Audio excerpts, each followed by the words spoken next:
हमने उस पर जो विश्वास किया है उसको कहते हैं श्रद्धा। और अंधश्रद्धा किसे कहते हैं? जिसका हमें पता ही नहीं है, जिसके बारे में हम जानते ही नहीं है, जिसको हम केवल मानते हैं। और किसी से हमने सुना और उसको हमने मान लिया कि ऐसा होता होगा। ये जो ब्रजवासियों की श्रद्धा थी इंद्र पर, वो अंधश्रद्धा थी। क्योंकि अगर पूर्ण श्रद्धा होती तो कृष्ण के कहने पर वो इंद्र का पूजन नहीं छोड़ते। उन्होंने इंद्र का पूजन छोड़ दिया और गिरिराज जी का पूजन किया। और अब भगवान ने इनको जो ज्ञान का उपदेश दिया था, इनके सारे संशयों को दूर किया था, तो अब गिरिराज जी के प्रति इनकी अंधश्रद्धा नहीं थी, ये तो इनकी पूर्ण श्रद्धा थी।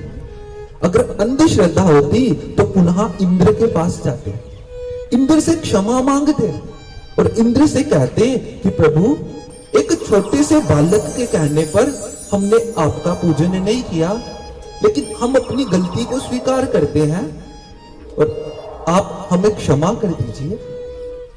लेकिन अब तो ब्रजवासियों की पूर्ण श्रद्धा थी, और पूर्ण श्रद्धा किस पर? हमारे ठाकुर जी पर। सारे ब्रजवासी मिलकर भगवान के पास आए। शुकदेव जी कहते, राजन, वो जो सारा ब्रज था वो पानी से भर गया था, घनघोर वर्षा हो रही थी। सब ब्रजवासी व्याकुल होकर भगवान को बता रहे थे कि अब हम क्या करें, हमें कौन बचाएगा?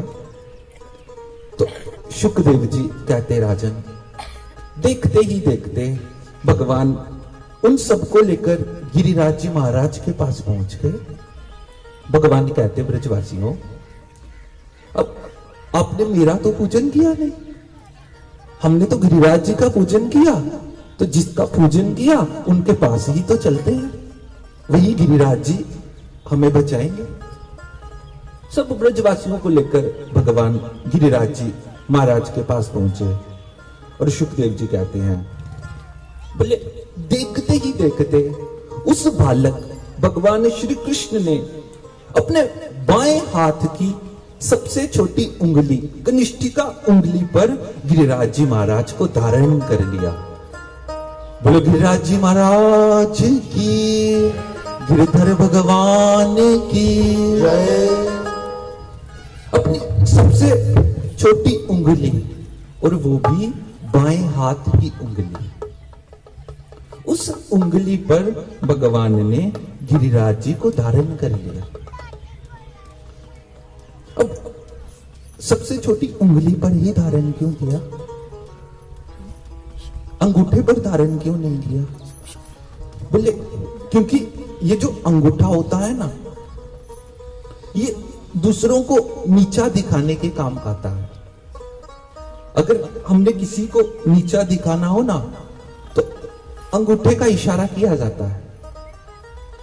और ये जो पहली उंगली होती है, तर्जनी उंगली, इससे क्यों नहीं उठाया? क्योंकि ये संकेत करने के काम आती है।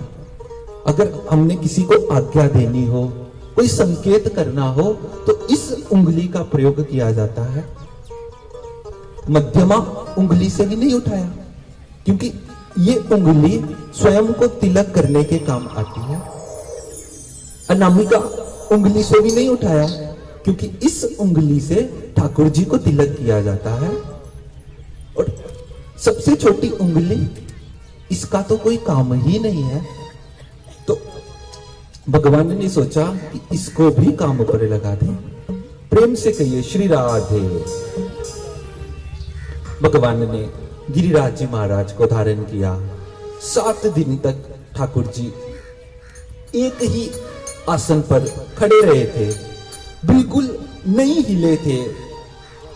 ना ठाकुर जी ने भोजन किया था, ना जल ग्रहण किया था, और केवल गिरिराज जी महाराज को धारण किए रखा था। माता यशोदा को चिंता हुई। माता यशोदा कहती कि मेरा कन्हैया तो कितना छोटा सा है ना, और उस कन्हैया ने अपनी उंगली से गिरिराज जी को धारण किया हुआ है। तो ब्रजवासियों, आप मेरे कन्हैया की थोड़ी सहायता कर दो। तो सब ब्रजवासियों ने अपनी अपनी छड़ी ली, डंडा लिया और गिरिराज जी महाराज पे लगा दिया। और कन्हैया को कहते कि देख कन्हैया, तू ये मत सोचना कि केवल तूने ही अपनी उंगली पर धारण किया है। देख, हम भी बराबर तेरी सहायता कर रहे हैं। प्रेम से कहिए श्री राधे। कन्हैया कहते हाँ, आप सही कह रहे हो। अरे मैं कैसे उठा सकता हूं, ये सब तो आपने ही उठाया है ना। 7 दिन तक घनघोर वर्षा हुई थी और भूखे प्यासे सब ब्रजवासी केवल गिरिराज जी महाराज के नीचे ही रहे थे। और 7 दिन तक जब इंद्र के सब मेघ बारिश कर करके थक गए और बारिश बंद हो गई, तो भगवान ने यथास्थान गिरिराज जी महाराज को स्थापित कर दिया और सबने प्रणाम किया और सब ब्रजवासी अपने अपने घरों को चले गए। प्रेम से कहिए श्री राधे। जब बाहर आकर देखा तो वहां पर उनको जल की एक बूंद भी दिखाई नहीं दी। पानी की एक बूंद भी वहां